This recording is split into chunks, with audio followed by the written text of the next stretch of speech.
Nasa yung task private na yan. talaga, walang capacity yung government to maintain a strategic oil reserve. Wala tayong reserba sa gobyerno. Talagang nakadepend tayo sa private sector. Every may conflict po dyan sa gitnang silangan, ano po yung common na epekto nito kahit napakalayo natin dito po sa Pilipinas po at itong kalaki ng sigalot dyan kung ikukumpara natin sa mga nakalipas na sigalot, ano po ang assessment nyo po? Niyan sa Pilipinas, no? Kasi unang-una, marami tayong OFWs doon sa Middle East. I think we have at least 1 million Filipinos or overseas workers na nagtatrabaho sa buong region ng Middle East, no? Pinakamarami syempre sa Saudi Arabia at saka sa UAE. Pero dahil inatake rin ng Iran ang mga bansang lalo na ang UAE, no? Kuwait. Yan, syempre apektado yung kabuhayan diyan ng ating mga OFWs. So, that's one effect. Second, yung pagtaas ng gasolina, no? Pagtaas ng petrolyo. Kasi nagkakaroon ngayon ng shortage dahil binara ng Iran yung Strait of Hormuz. So, yung mga shipments ng oil hindi makalampas, no, dun sa Strait of Hormuz. So, kaya nagkakaubusan ngayon ng supply ng langis. Dito sa Pilipinas, meron naman tayong stockpile through the mga private companies, no? Wala tayong strategic oil tayo dun sa mga reserves ng mga private companies like yung mga Shell, yung mga Petron, ganyan. So, so far, ang stockpile natin yan is about 50 days.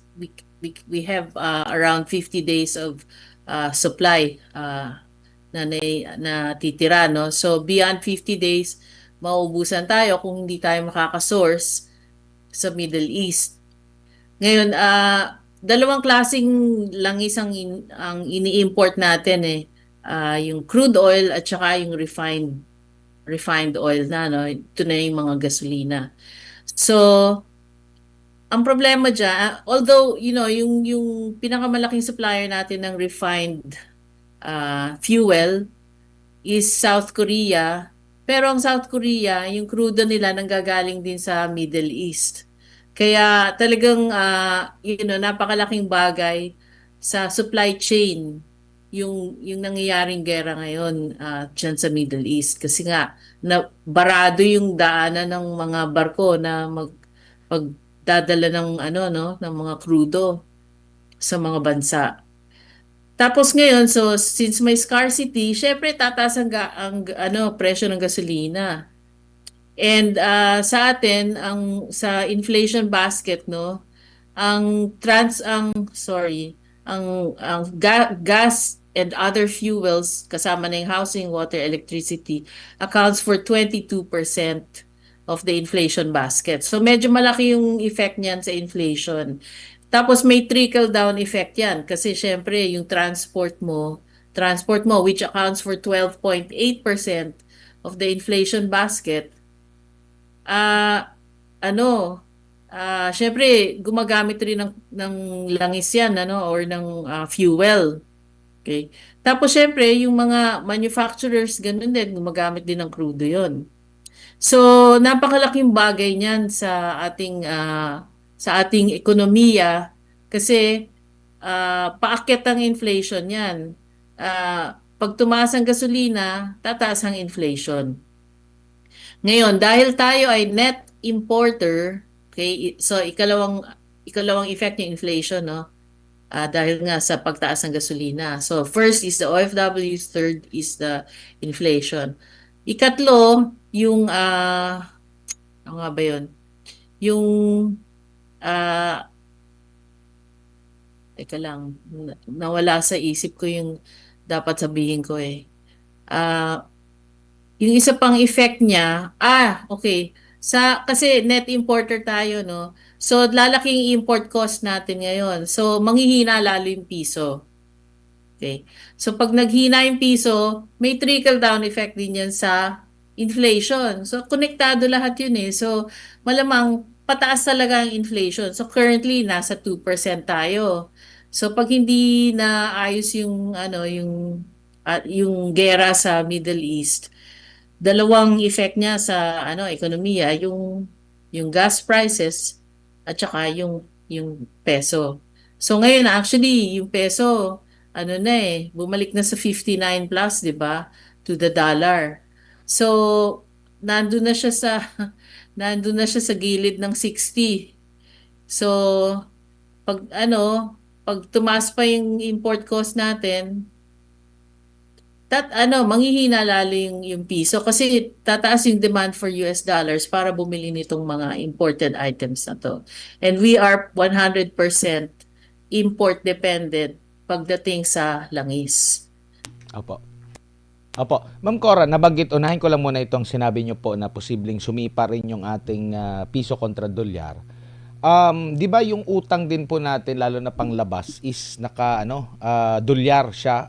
Kasama din ba siya sa maapektuhan kasi currently po record high ulit tayo last January ay nasa 18.13 trillion pesos na ito. And kung meron tayong utang sa panlabas, automatic din ba natataas? Halimbawa, babagsak po yung piso natin? Oh, syempre kasi dalawang klaseng utang ng gobyerno natin, meron domestic borrowing, merong foreign borrowing. So yung foreign borrowing, tumaas din yun. So syempre pagka nanghina yung piso, ang pambabayad mo rin dun dollars di ba? So kailangan ng bansa natin ng dollars, ay kaya kailangan bumili ng dollars yung gobyerno. So, nadadagdagan pa yon sa, uh, yung sa paggamit ng dollars in addition to the importation. So, ngayon, medyo nasa safe, pa tayo, no? Kasi I think, yung ating dollar reserves is equivalent to about 7 to 8 months of imports, no? Kumbaga, pitong buwan ng imports pwede pa nating bayaran with our reserves. Pero yun nga, dahil tumataas yung presyo ng crude at ng gasolina, lumiliit yung import cover na yun, bababa yun. So, kaya yun nga, ang tendency is manghihina ang peso. Tapos dadagdagan mo pa ng mas malaking utang. Siyempre, pag mas malaking utang mo, yung babayaran mo na interest at saka principal, tataas din. Opo, dito po sa pinapakita natin ngayon na graph po, ma'am, top 3 sa mga pinagkukunan natin. Oops, balik lang tayo. Okay. Top 3 po dito sa pinagkukunan natin is nasa gitnang silangan. Yung isa malayo din, nasa Oh. Colombia. Pero kapansin-pansin dito, merong sa Japan din. And malapit may refine, 'di ba? Nagre-refine din po yung yung China. Nabanggit nyo, South Korea. Hindi ba tayo pwedeng makamaniobra yung mismong mas malapit-lapit sa atin po habang hindi pa natin nakikita yung paghupa ng tensyon dyan sa gitnang silangan kasi dito sa top 3 gitnang silangan ito, Saudi, UAE, Iraq, yung Colombia malayo din sa atin yan. Itong pinakamalapit is Japan, Russia at itong Australia malapit din pala sa atin, nasa ibaba lang natin to, ma'am. Kaso hindi lang tayo yung nangangailangan ng langis, di ba? Maraming mga countries na oil dependent. Tsaka yung sinasabi kong South Korea na source natin ng refined fuel, sa Middle East din silang kumukuha. So, ang Korea kasi hindi naman talaga nagpo-produce ng crude oil yan eh. They have a large refinery. So, kukuha sila ng crudo, tapos i-refine nila, tapos bibenta nila sa atin refined na. Kasi, for instance, ang Shell, wala na silang refinery dito eh. So, Shell buys their gasoline from abroad. Ganyan. Opo. Ma'am, yung ibang mga bansa po, ma'am, curious lang po ako. Kasi itong problema kasi sa gitnang silangan, hindi naman ito first time. kumbaga parang erratic yung ano niyan, minsan nagkakaroon, yung mga ganyan po. Yung ibang bansa, paano ba sila, kung meron kayong information, mama, paano po sila naghahanda for long term po? No, dumidepende ba sila lagi all the way na ganito ganyan or meron na silang mga alternatibo? And kamusta naman po sa side ng ating bansa, ma'am? Even before po hanggang sa kasalukuyan, kung nandoon na ba tayo sa pag-a-adapt natin kasi parang itong problema dito sa gitnang silangan, kung madali mong ma-trace agad sa history na hindi ito first time po at maaring mahuhupa tapos magkakaroon na naman po ng tension at lagi tayong at mercy kasi lagi tayong nag-aangkat po. Nabanggit ko kanina yung strategic oil reserves, di ba? May mga bansa na talagang nag-iipon sila ng langis up to several, kunwari ang US, meron silang strategic oil reserves. I think enough for, uh, I think let me see, mga 200 days or something. Tayo kasi 50 days lang eh, di ba? So, yung ibang country sa Asia, tinignan ko, more than 200 days ang reserve nila. Tayo 50 days. Although ang pinakamababa, India, 25 days apparently, no? At malaking bansa ang India.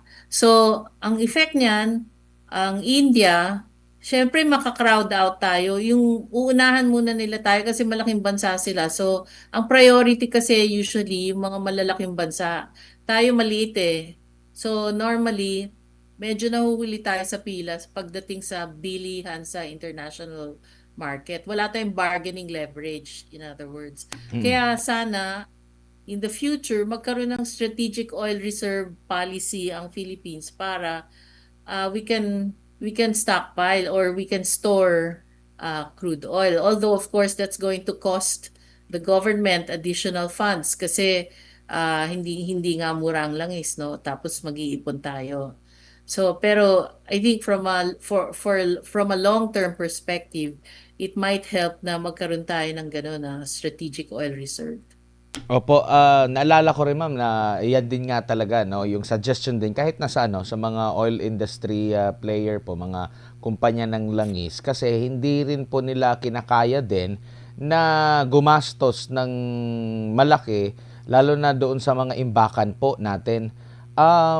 Dati po ba, meron po ba tayong pagkonti ng mga imbakan natin po ng mga langis or solely nasa private sector na po ibinigay Nasa yung task private na yan? talaga, walang capacity yung government to maintain a strategic oil reserve. Wala tayong reserba sa gobyerno.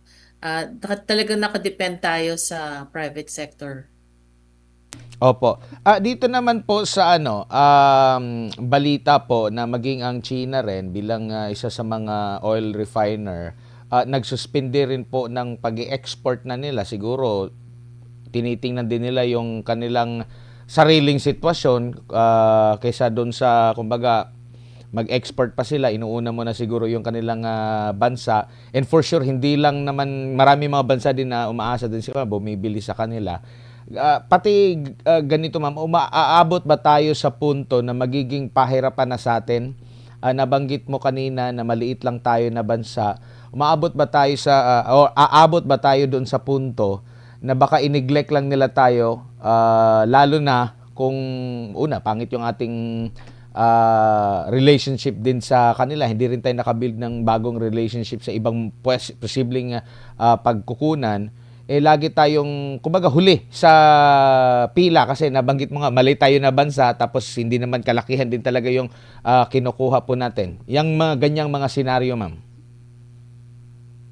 Alam mo, pag tumagal yung gera sa Middle East ng mga, sabi mo nang tumagal yan ng 3 buwan, medyo talagang pahirapan na.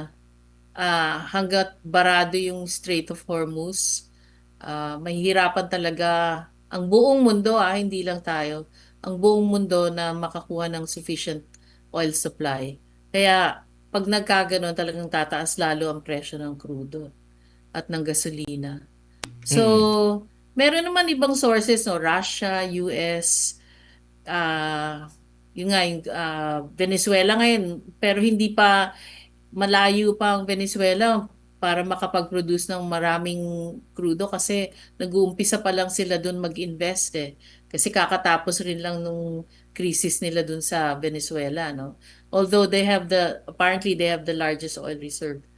Pero yun nga, hindi pa masyadong marami yung exploration doon. Opo. Ah, so yung mga malalaking producers, US, China, Russia, ganyan. Pero yun nga, depende na yun kung paano didiskartehan ng gobyerno natin ang pagbibili ng crudo, no? Syempre kailangan tulungan nila yung mga private companies. Opo. Mag-lobby. They need to lobby for oil supply.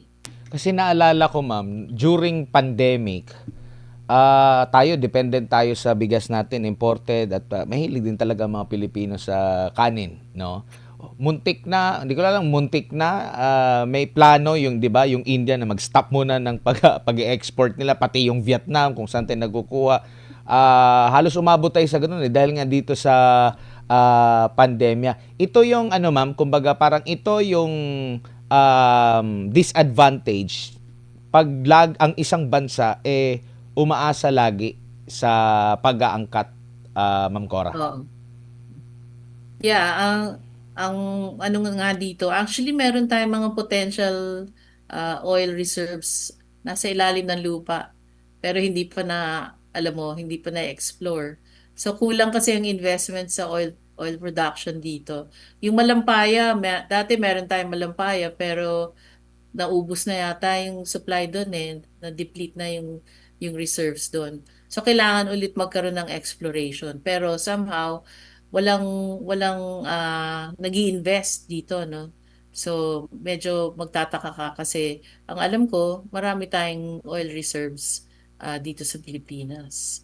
Opo. So, yan ang actually matagal ang gestation eh. Halimbawa, makahanap ka nga ng investor, matagal bago sila maka-extract ng oil. At saka itetest pa nila yung quality ng langis na makukuha nila sa ilalim, no? So, medyo yun yung ano doon. Actually, sa Malampaya, hindi nga langis eh, gas, Mm-mm. natural gas. Pero ang bagsak So, lang doon, ma'am, is ano panggatong din siya para sa paglikha din ng kuryente po, no? Isa rin 'yan. So, may mga ano tayo, ma'am. Lahat ba ng power plants dependent lang sa mga panggatong mula dito sa domestic natin, or meron din may tayong mga inaangkat? solar na. May solar na, 'di ba? Si Congressman Leviste, malaking investment niya. Although it's really not enough to provide electricity on a wider scale. So, talagang crudo pa rin ang inaasahan natin. Kaya nga, alam mo, napakalawak talaga ng epekto nito eh pag nagtagal yung gera kasi pag naubusan tayo ng langis, pati kuryente, mahihirapan tayo. Baka magkaroon naman ng mga rotating brownouts, di ba? So, tsaka syempre, pati yung presyo ng kuryente, tataas na naman. Opo, kasi ang nakikita din actually yung ibang bansa, nag-adapt na sila doon sa halimbawa sa China, mga EV na rin yung malimit din sa kanila, no? Less na nga yung mga sasakyan nila. Pero sa kanila, lalo na itong mga malalaking mga bansa, meron silang mga planta, like gumagamit sila ng maraming maraming mga iba't ibang mga sources halo, no? At isa sa mga advantage dapat sana sa atin kung magkaroon tayo ng mga nuclear power, no, para at least makaano po tayo, maka-adapt tayo sa paggamit ng mga EV kasi nga gagamit ka nga ng EV pero yung paggawa mo ng kuryente gagamit din po ng krudo. Gagamit ka rin ng Ganon crudo. din yung magiging resulta po, ma'am. Yeah. Ganun na nga. So, napaka-limited ng ating alternative energy source. So, ang pinakaano na lang alternative is uh, solar at saka wind. Meron na rin biofuels, pero yun nga very limited pa yun eh. Meron din yung water, yung ano yun, hydropower sa mga waterfalls and ganyan. Opo. Pero very limited nga yung scope niyan. So talagang nakadepende pa rin tayo sa crudo. Yun nga, so in terms of importation, energy takes fuels and crude oil takes up about 21% of our total import. So malaking bagay 'yon, 'di ba? Opo. So kumbaga itong hamon na ito, ma'am, maliban pa ito sa hamon ng mga incompetent na mga managers dapat sa atin ng sa pamumuno sa pagpapatakbo ng ating ekonomiya. Above and beyond pa ito sa mga nagkamali ka ng pagmamanage sa pera ng taong bayan. Kumbaga, dito sa mga unexpected na mga problema na ito, mas lalong mababaon tayo sa krisis po, Ma'am Cora. Oo, kasi nga, napakalaking bagay ng, yun nga, so, andyan yung OFWs, yung remittances nila, yung inflation, yung peso, manghihina. So, napakalawak ng epekto nito sa atin kung magkaubusan ng langis. So, ang problema, hindi talaga handa yung gobyerno natin, no? Kasi dahil napakalaki na nga ng utang, tapos budget deficit pa sila, baga mas malaking ginagastos mas malaking ginagastos nila kesa sa kinikita. Wala silang capacity para mag-subsidize, no? Kung tumaas man yung presyo ng gasolina, yung ibang bansa, kunwari yung Singapore, meron silang prepared na may reserve sila to subsidize the price increase para hindi ganun katindi yung epekto sa publiko, no, ng pagtaas ng gasolina. So dito parang hindi, alam mo, kasi kapag nag-subsidize ang gobyerno, uutang na naman sila kasi wala naman silang pondo para mag-provide ng subsidy. Opo. Pati yun, dapat sana gagawan rin ng reserve yun, no, ng parang provision Mm. para kung may crisis man, ganyan, somehow malilesen yung impact.